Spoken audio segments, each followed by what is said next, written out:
जळगाव जिल्ह्यातील पारोळा येथे एक धक्कादायक प्रकार समोर आलाय। नमाज पठण करून परतणाऱ्या एका मुस्लिम धर्मगुरूंना काही तरुणांनी रस्त्यात अडवलं आणि त्यांना जबरदस्तीनं जय श्रीरामच्या घोषणा देण्यास भाग पाडलं। या संपूर्ण घटनेचा व्हिडिओ सोशल मीडियावर व्हायरल झाल्यानंतर परिसरात तणावाचं वातावरण निर्माण झालं होतं।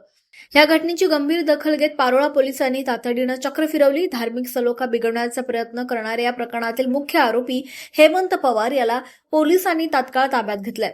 पोलीस प्रशासनानं नागरिकांना शांततेचा आणि अफवांवर विश्वास न ठेवण्याचं आवाहन केलं असून या प्रकरणाचा पुढील तपास सुरू आहे।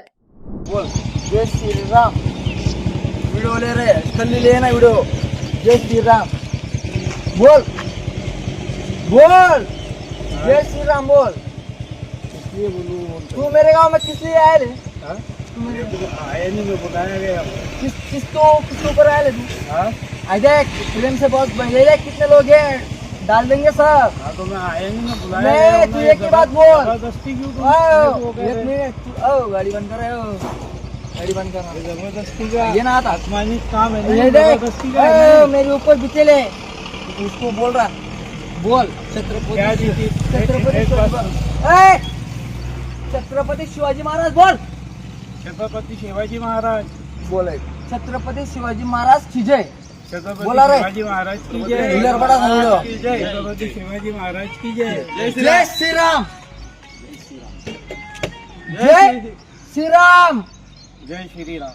जोर से जय श्री राम। हाथ ऊपर कर जय जय श्री राम। सीताराम जय सीताराम।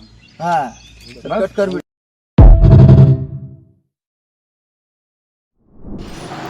माझं नाव हेमंत मच्छिंद्र पवार, राहणार तामसवाडी, तालुका पारोळा, जिल्हा जळगाव। सकाळी 6 वाजता माझ्याकडून मुस्लिम समाजाच्या विषयी माझ्याकडून चुकी झाली, बोललं गेलं। मला या बोलल्याबद्दल माफ करा।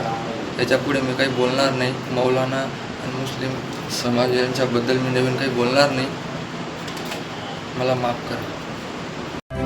आपण पाहत आहात तेज तुफान न्यूज, न्यायिक व निर्भीड बातम्यांचे सर्वांचे आवडते नेटवर्क।